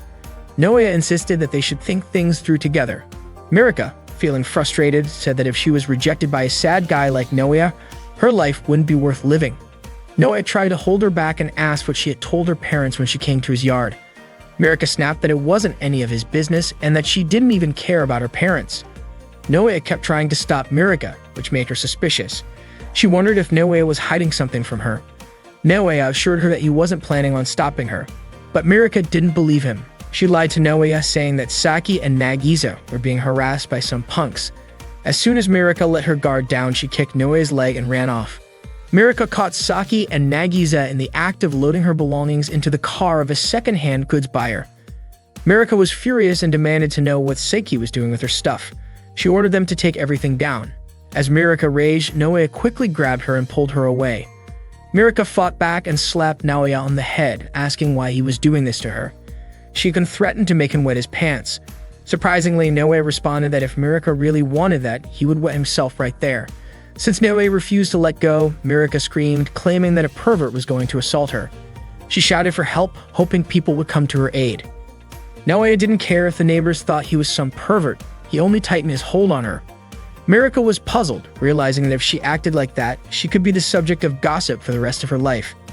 According to Naoya, if he was only worried about that, he wouldn't be so torn between his feelings. Saki and Nagisa felt relieved and told Naoya not to yell unnecessarily. Naoya told Saki to quickly carry all the stuff away, and Mirika stepped on Naoya's foot, saying that they had no idea how much her camping equipment was worth. As Mirika was about to take a step, Naoya grabbed her calf, causing her to fall. He said he would pay for everything. Mirika responded that Naoya had to pay 1 million yen. Naoya was surprised by the high cost, and Mirika asked that he couldn't afford it. The actual cost was only around 200,000 yen, but Naoya then said he was willing to work hard to pay it, but in return, Mirika had to stay away from him. All the items were loaded into the car and the agent handed over the money, but Naoya told the agent to take it back. Mirika was confused by Naoya's actions. Eventually, they succeeded, and Mirika asked why Naoya had to go that far. She called him a coward who was indecisive. Naoya admitted that he couldn't choose between Saki and Nagisa, so he decided to make both of them happy. He even said that Nagisa would do anything for them. Saki remarked that there was no other choice and that she would work, and Nagisa agreed to help. Naoya thanked them both. Mirika was still baffled by their behavior, wondering how Naoya could be indecisive, but not a coward. Naoya had even written a debt letter, but Saki asked Mirika to stay away from Naoya. However, Mirika tore up the debt letter, saying she didn't need it, which surprised the three of them. Mirika then hugged Naoya, stating that she wasn't going home. Saki asked why Mirika refused to leave, and Mirika replied that it was none of Saki's business. It would still be an issue for Naoya if Mirika remained near his house. Mirika admitted that she disliked Naoya paying her to leave. Soon, Mirika's father arrived. Mirika was surprised that her father knew where she was. It turned out he had even asked around at her school to find her. He asked why Mirika hadn't come home, and she said she had many reasons for it. Mirika confessed that she had stayed at Naoya's house. Her father asked if Naoya was her boyfriend, and Naoya replied that he wasn't, and that he already had 2 valuable girlfriends. Mirika's father then asked if Mirika was pursuing a man who couldn't make up his mind. Mirika admitted that she didn't like Naoya but wouldn't mind dating him if he wanted to, though Naoya still rejected her. Saki felt that Mirika might have started to fall for Naoya, and it turned out Nagisa felt the same way. They were concerned that if those feelings grew, it could be dangerous if Mirika truly fell for Naoya. Mirika's father asked her to stop chasing after him. Saki urged Naoya to kick Mirika out. Mirika's father stated that Naoya wasn't a good man since he was indecisive. Naoya confirmed that he had no intention of dating Mirika and told her to go home. Hearing that, Mirika's father was offended, as it implied that his daughter wasn't attractive. Saki found Mirika's father equally troublesome. Mirika's father said that while Mirika was selfish, he had raised her alone. Naoya suddenly admitted that Mirika was truly captivating. Even though it was their first meeting, he recognized her sincerity and determination, especially since Mirika already had 50,000 subscribers on Metu. He thought that despite her young age, Mirika was extremely charming. Saki was sure that Naoya's statement made Mirika's heart race. Unfortunately, dating Mirika was a whole different matter. Mirika's father had just found out that she was a Matuber, and he immediately watched her videos.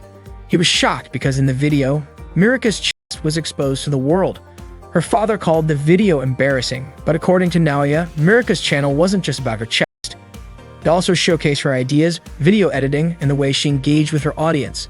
Naoya believed Mirika had successfully combined all these elements into an entertaining package. Mirika blushed because it seemed like Naoya truly understood her. Her father immediately took her home, demanding that she explain the video and the sleepover when they got there. To his surprise, Mirika struck her father, causing him to fall. She confessed to making the video and to her relationship with Naoya, saying that both were her own decisions and that no one should protest against them. Her father was stunned, realizing that Mirika hadn't considered his concerns. If Mirika was going to be this selfish, then he could be too. Her father quickly grabbed her phone, probably willing to let go of the issue with Naoya, but he couldn't accept the fact that his daughter's chest was being broadcast to the world. Her father tried to delete the video and even the Metu channel. Almost before he could do it, Naoya managed to snatch the phone away from him.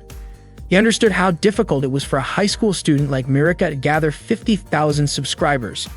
Even making those videos required a lot of effort, and as someone who couldn't do much himself, Naoya deeply respected Mirika. His words were heartfelt, but Saki had a bad feeling about the whole situation. Mirika's father blamed her for exposing herself, but Naoya continued to defend her, as it had been her decision. Naoya also pointed out that her father had sold her tent to make her go home and cause trouble, but deleting her videos was going too far, and he would protect Mirika. Mirika was touched by his words. Saki and Nagisa could see the look of admiration on Mirika's face. Saki commented that Naoya had messed everything up. Mirika then said that she wanted to go home to think things through. She also told them that if her father deleted her video and Metu channel, she would cut ties with him. Mirika left with her father, but before she left, she looked at Naoya and greeted him. Her expression was serious, and Saki had a feeling that this situation was only going to get messier. Saki and Nagisa both tried to forcefully remove Mirika because she had been living in Naoya's house without permission. Just when things were getting tense, Mirika's father suddenly appeared and insisted that she go back home right away. Saki was thrilled to see him and even supported Mirika's father in making her leave, but Naoya, who was Saki's boyfriend and also Nagisa's, stood his ground and defended Mirika with all his might.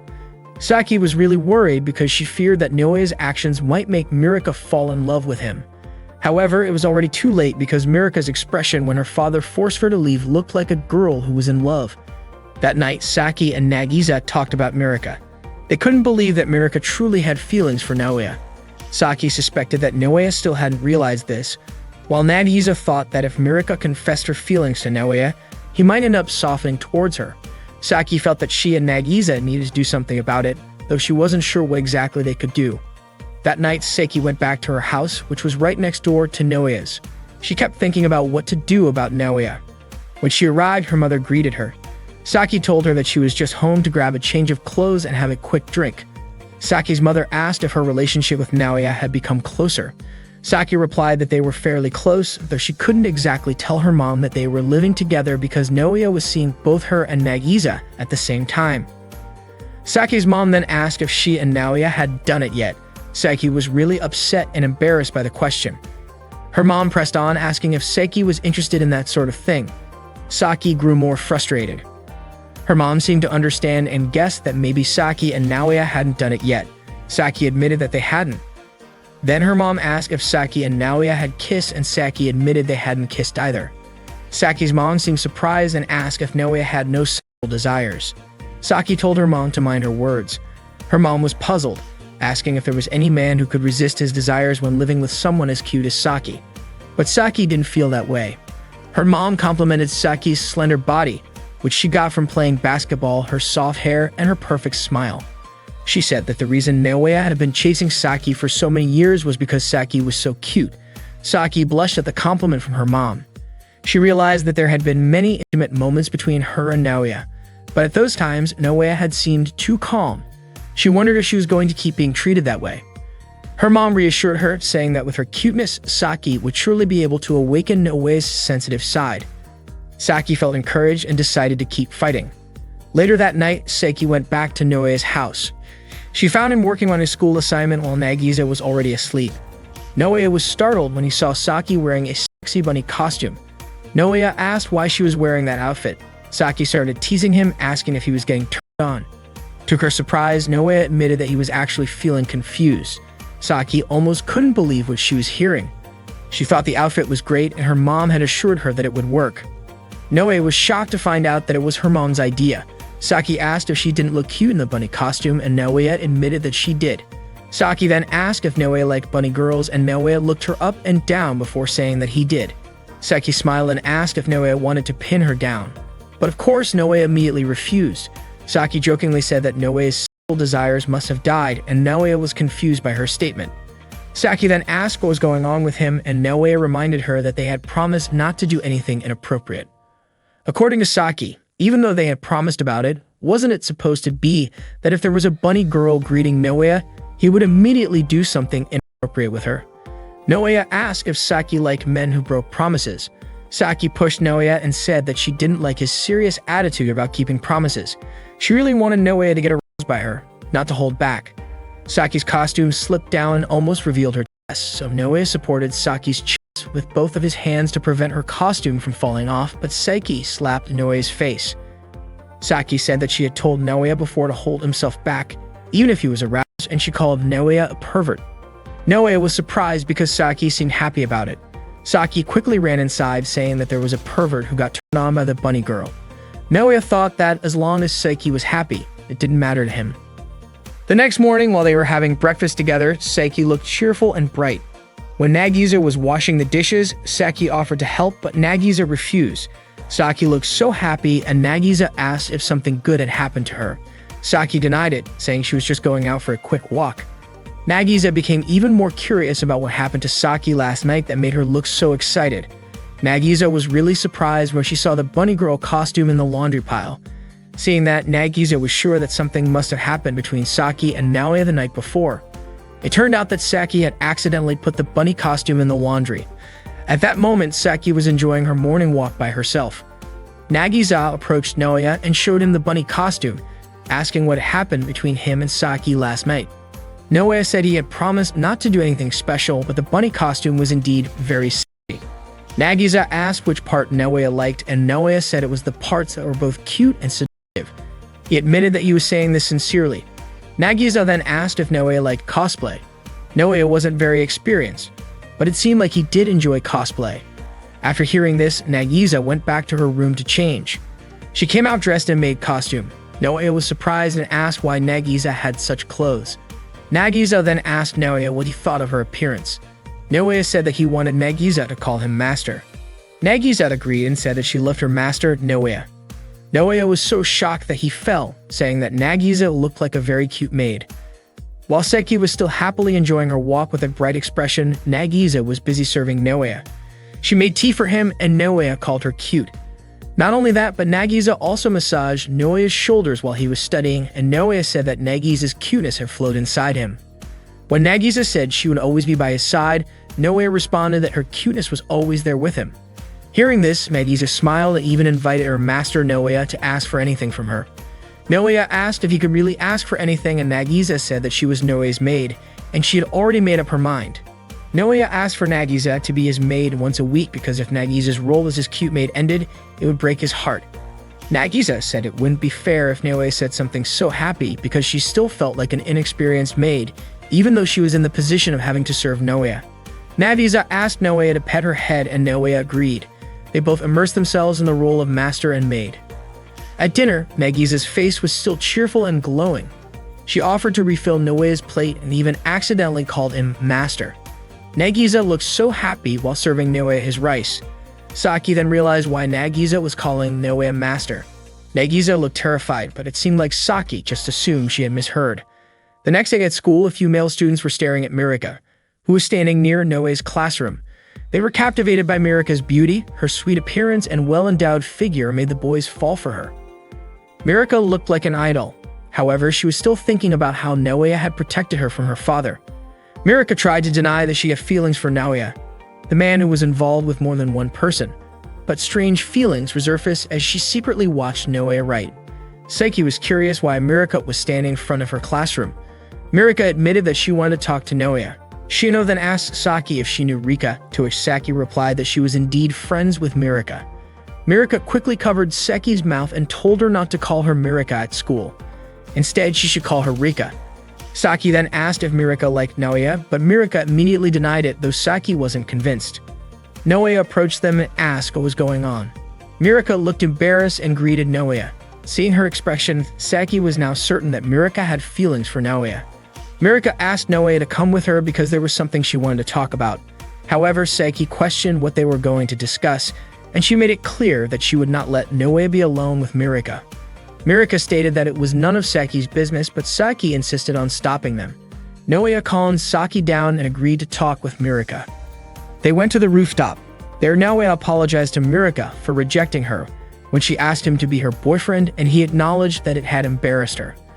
As compensation, Naoya told Mirika she could take a picture of his embarrassing moment, shirtless and in shorts, and even share it on the internet or create fake news about him. He also said that he didn't mind dressing like a girl or even being naked if it made her feel better. Mirika was surprised, wondering why Naoya was being so considerate and even looked cool doing it. Naoya explained that Mirika wasn't wrong. She was sweet, her videos were interesting, and she had a great figure. He mentioned that he already had 2 valuable girlfriends. Mirika didn't expect Naoya's determination to be so strong. He said that if Mirika wanted a boyfriend, he would help her find someone good, and he wanted to make up for his mistake. That's why he begged her to give up on trying to win his heart. Naoya made it clear that he couldn't like Mirika and couldn't have any more girlfriends. Those words made Mirika's heart race, and she fell down. Mirika got up and thanked Naoya for helping her when her father threatened to delete her MedTube account. Naoya was puzzled, asking if that was all Mirika wanted to say, as he didn't think it was a big deal. However, Mirika explained that it meant a lot to her. Her father had always been harsh with her, scolding her for bad grades and being strict in her upbringing. She felt like her future choices were narrowing, so she thought that if she did something she didn't like, it meant it was wrong. However, because Mirika felt powerless, she wanted to do what she could, and making videos was her way to live independently. Naoya then realized that Mirika's goal with the videos wasn't just to show off her figure. Mirika admitted that she did use her body to create content, but she also knew that many people didn't like it. Despite that, she had planned many things to make her channel interesting, and she fought hard because she cared about it. Unlike Naoya, Nagisa saw that Naoya protected Mirika even though there was no benefit for him, and that made Mirika very happy. Naoya understood and felt glad he could protect Mirika at that time. Mirika was shocked, and she quickly ran off, telling Naoya to stop saying such things. She left the rooftop before Naoya could finish what he wanted to say. As Mirika hurried down the stairs, she finally found the courage to admit that she liked Naoya. Unbeknownst to her, Saki overheard what Mirika said and became angry with her. Meanwhile, Nagisa was still wondering if Naoya was okay. To protect Naoya from Mirika's aggressive advances, Saki and Nagisa decided to dress up in cosplay. However, instead of discouraging Mirika, it only made her feelings for Naoya grow even stronger. Both Saki and Nagisa hoped that Naoya wouldn't add another girlfriend. The next morning, Mirika returned to Naoya's classroom to see him. At that moment, he was with Saki and Shino. Without hesitation, Mirika walked right up to them and greeted Naoya directly. Saki asked why she was there, but Mirika simply replied that she didn't need a special reason to visit the class. Other students, including Nagisa, overheard the commotion. Mirika asked Saki not to call her Mirika at school, saying she should be referred to as Rika during class hours. One of the students then asked what kind of relationship Naoya had with Mirika. Naoya didn't answer right away and paused to think, which prompted Mirika to grab his hand and declare that their relationship was more than just friends. Staying Mirika's chest pressed intentionally against Naoya, Saki immediately pushed her away forcefully, causing Mirika pain. Saki told her to stop throwing herself at Naoya like that. She even warned Mirika not to come near him and harshly called her names. Mirika insisted that it had nothing to do with Saki, but Saki claimed to know exactly what Mirika was trying to do to break Naoya's resolve. Saki made it clear there was no longer any room for Mirika to come between her and Naoya. Mirika then questioned how Saki could say that when she was already sharing Naoya with Nagisa. Saki was caught off guard by that comment. She pulled Naoya close and reminded him to stay by her side no matter what. Mirika, undeterred, said she would keep looking for an opening even if Saki tried to shut her out. Saki again warned Naoya not to leave her side, not even for a second. That's when Naoya realized that Saki felt lonely and was afraid that he might end up adding another girlfriend. He hugged her tightly, telling her that he understood how she felt. Saki hadn't meant to go that far, but seeing Mirika's shocked expression, she rested her head against Naoya's chest. Mirika, overwhelmed with embarrassment and frustration, quickly left the classroom. As the bell rang to start class, their teacher walked in, surprised to see Naoya still holding Saki in his arms. Naoya explained that Saki was feeling lonely and asked the teacher not to worry about them. The teacher then told the students to open their textbooks while Saki remained seated on Naoya's lap. Saki asked whether they were really going to stay like that for the entire class. Naoya told her not to hold back and that something that small wouldn't make her loneliness go away. Saki admitted that they hadn't spent much time alone lately. She was worried and felt left out because of Mirika's presence, but that didn't mean they should stay that close during class in front of everyone. It made her feel embarrassed. As Naoya reached down to grab his eraser that had fallen, one of his hands accidentally touched Saki's chest, causing her to let out a surprised sound. Their classmates were startled by the noise. Naoya, completely unaware of the situation, apologized for touching her chest. Saki, red-faced with embarrassment, screamed. They remained close like that until the bell rang, signaling the start of gym class. Naoya asked if they needed to change clothes together, but Saki immediately said that wasn't necessary. Shortly after, Mirika returned again to see Naoya. Saki ignored her and quickly dragged Naoya outside. Mirika asked what Saki was planning, but Saki shut the classroom door and ran off with Naoya. Mirika chased after them. When they reached an empty room, Saki locked the door, refusing to let Mirika talk to Naoya. Naoya asked what she was planning to do in there. Saki replied that she wanted to change clothes in that room. Outside the door, Mirika kept begging them to open it. Saki asked Naoya to close his eyes while she changed. She said she hated doing this, but she couldn't stop worrying that Naoya might fall for Mirika, who seemed genuinely determined to win him over. She was convinced that Mirika might actually succeed in stealing him away. Naoya thought he should wait outside, but Saki stopped him and asked him not to leave her. Then Naoya pointed out that Saki's underwear was visible. Shocked, Saki quickly covered herself. Naoya ended up staying in the room, turning his back as Saki changed clothes, since they had taken a bath together before. Showing her underwear shouldn't have been a big deal. Not long after, Nagisa sent Saki a message saying she had threatened Mirika by sending her a message from a fake account on Twitter. The message said that Mirika's real identity would be exposed if she didn't show up on the school rooftop. That way, Saki could feel safe around her. Saki immediately opened the door to the room, and sure enough, Mirika was gone. She felt incredibly relieved and thanked Nagisa for what she did. Meanwhile, Mirika arrived at the school rooftop but found no one there. She was confused, trying to figure out who could have sent that message. Back in the room, Saki had changed into her gym uniform, and Naoya told her she looked even cuter than usual. Later that day, when they got home, Saki had a conversation with Nagisa. Saki said it had been a tiring day. Thinking back on it, she pointed out how odd it was to see someone hugging their boyfriend so openly in school. According to her, Naoya hadn't let go of her the entire class period. Nagisa, instead of judging, was actually impressed at how passionate the hug was. Hearing that, Saki called Nagisa cute and innocent. Then Naoya walked in and asked what they were talking about. Out of the blue, Saki said they had been talking about how Nagisa really wanted to be hugged by him. Naoya offered to hug her, but Nagisa turned him down, saying it didn't feel right since Saki didn't want him hugging other girls. But Saki suddenly imagined Naoya hugging Nagisa and said it was fine. Her heart wasn't that narrow.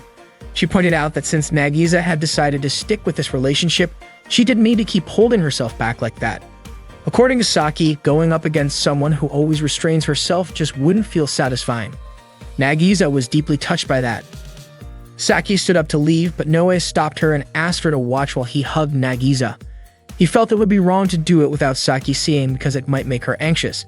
He then asked Nagisa if she was okay with it, and when she agreed, they started hugging while Saki stood just outside the door watching. Saki wasn't sure how to process what she was seeing.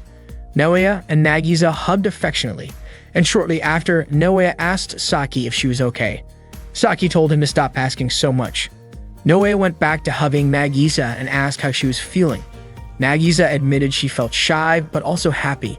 She even asked him to hold her tighter. Saki kept watching them.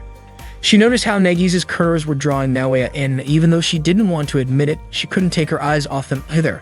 Her heart was racing. She started wondering if there was something wrong with her for feeling this way while watching her boyfriend being intimate with another girl. She even questioned whether she might have a specific kind of fetish she had once heard about. But then she tried to convince herself that her heart was only racing because it's rare to see a guy and a girl getting that close, not because she was afraid Nagisa might take Naoya away from her. At that moment, Nagisa suddenly dropped to the floor. Naoya immediately asked if she was okay. Nagisa said her heart was pounding like crazy. Saki was shocked to see how their positioning looked increasingly intense. Even though Naoya was just checking if Nagisa was alright, Saki started to think they were about to do something inappropriate right in front of her. She felt confused and unsure about what might happen if she didn't stop them. She started wondering just how far they were planning to go with her watching. Without hesitation, Saki rushed over to Naoya and smacked him on the head, telling him she didn't want things to go that far. Then she called Nagisa a perv. The next day, Saki walked home with Naoya, but on their way, Mirika showed up and pulled Naoya aside to talk. Saki noticed how Mirika's approach had been getting bolder day by day. Mirika asked Naoya if he had any hobbies, even going so far as to push Saki aside just to get closer to him during the conversation. Not wanting to be outdone, Saki tried to pull Mirika away from Naoya. Naoya then shared that he didn't really have any hobbies, since he usually spent his free time studying. Mirika praised him for that and even asked him to teach her someday. Saki, not wanting to let things slide, pointed out that despite all his studying, Naoya's grades weren't exactly top tier. Naoya admitted that he had never made it into the top 5 in class. But rather than being disappointed, Mirika was even more impressed with how hard he worked. When they got back to Naoya's house, Mirika was still tailing them. Saki made an effort to get her to leave and ended up locking the door, which made Mirika clearly annoyed. Saki called her incredibly stubborn. Just then, Nagisa greeted them and asked what was going on. Naoya explained that something had been bothering him. Although it might sound unlikely, or maybe he was just overthinking, he wondered if Mirika might actually have feelings for him. Nagisa and Saki exchanged looks. Saki asked Naoya for a moment to talk to Nagisa privately. She told Nagisa that it would be a huge problem if Naoya ever realized that Mirika liked him, since that could raise the chances of him trying to get another girlfriend. Nagisa agreed with Saki's take on the situation. Saki then said their only option was to mislead Naoya with everything they had. After coming to an agreement, they went back to Naoya. Saki told him honestly that he was getting ahead of himself. She reminded him that the reason Nagisa confessed her feelings to him back then had made him misunderstand everything. In reality, he was just an average guy. Saki even pushed him a bit and said that he wasn't good looking, didn't have any special talent, and basically looked like some serious-faced jerk, so there was no way he could actually be popular. Naoya admitted that might be true. Saki added that both she and Nagisa just happened to like him, and it was nothing more than sheer luck. She wanted Naoya to understand that clearly, but Naoya then asked why Mirika's face kept turning red whenever she was around him. Saki answered that Mirika was simply feeling a strong rush of excitement at the time. She said that Mirika was in one of those moods and had trouble controlling her urges, not because Naoya was special or anything like that. According to Saki, Mirika was just being swept away by desire and didn't really care who was in front of her. Naoya asked if something like that could actually happen. Saki told him it definitely could. Sometimes women just get that way. Nagisa, though, realized Saki was totally making things up. Still, Naoya said he finally understood, especially since Mirika's face always flushed no matter what he said. Saki felt relieved that Naoya had bought the explanation. To her, Mirika was just a cheap girl. Then Naoya asked if the same kind of thing could happen to Saki or Nagisa. Saki replied that it might happen, depending on size, and since she was flat-chested, she figured she was in the clear. Naoya turned to Nagisa and said that if she ever found herself feeling that way, she shouldn't keep it bottled up. Especially after seeing how Mirika acted, he thought it looked really frustrating and didn't want Nagisa to go through the same thing. He wasn't sure how he could help, but he promised they'd figure it out together. Nagisa was clearly flustered and Saki gave her a signal to just go along with it. Nagisa then asked Naoya for support if anything like that ever happened to her. Naoya encouraged her with a smile. Afterward, Nagisa asked Saki why she had made her say all that. Saki apologized sincerely. Finally, Naoya came to the conclusion that there was no way Mirika could actually like a guy like him, someone who was already dating two girls. He had been thinking about what to do if she really did have feelings for him. Saki and Nagisa both ended up laughing at him. The next day, Mirika returned to Naoya's class and greeted him. Saki was irritated because Mirika was being so stubborn. Mirika asked if Naoya was studying again and complimented how cool he looked when he was focused on studying. Saki felt annoyed, thinking Mirika was being too forward by flirting with Naoya. Thankfully, she had managed to convince Naoya the day before, so things should have been settled. Nagisa was also worried about what might happen with Naoya. Suddenly, Mirika asked Naoya to teach her and wondered if he had any free time after school. Out of the blue, Naoya apologized to Mirika for something. Mirika looked at him confused and asked what he was apologizing for. At that moment, both Saki and Nagisa were really nervous about what Naoya might say. Naoya admitted that he thought maybe Mirika had feelings for him. Mirika was shocked and embarrassed. Without saying anything more, she quickly pulled Naoya away with her. Mirika kept putting emotional pressure on Naoya, to the point where he began to wonder if she actually had feelings for him. That possibility felt pretty dangerous for both Saki and Nagisa. To prevent Naoya from getting yet another girlfriend, they came up with a plan. They told him that Mirika was simply going through a phase where she was feeling overly excited and craving intimacy. That explanation managed to distract him for the moment. However, the next day, Naoya apologized to Mirika because he thought she liked him. Since her feelings were pretty easy to read, her face turned bright red, and she immediately dragged Naoya out of the classroom. She took him up to the school rooftop, but Saki had secretly followed them. Saki questioned why Mirika was so casually holding Naoya's hand. Hearing that, Mirika quickly let go.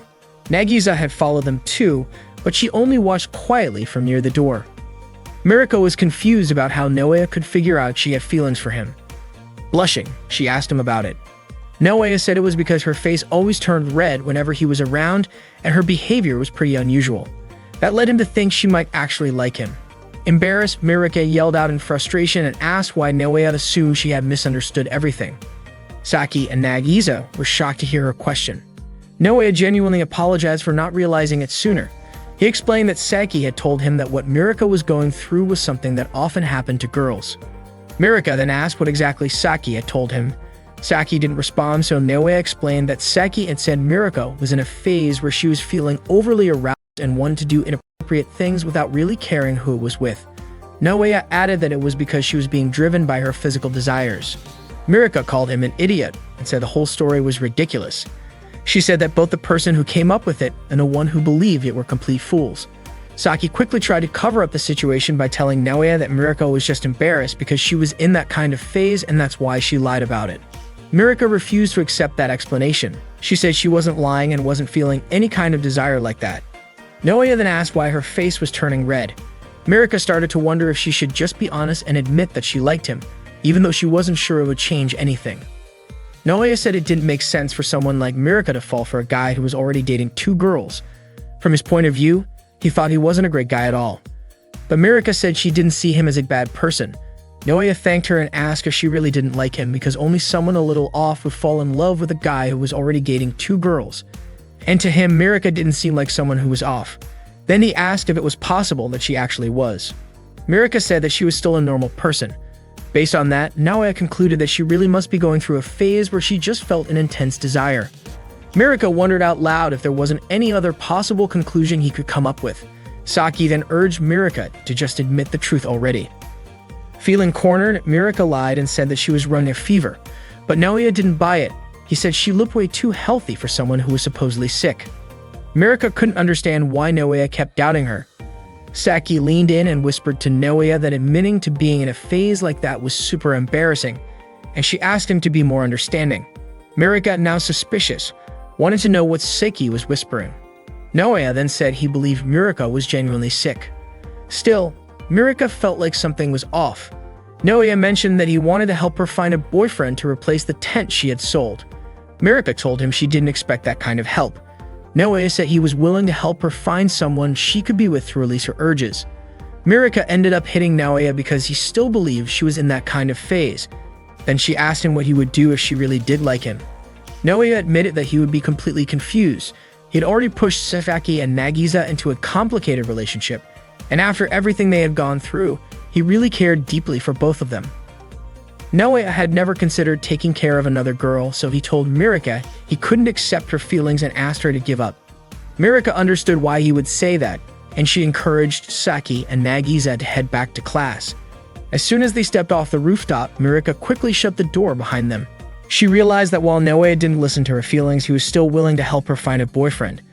That alone made it clear he didn't see her as someone he could love.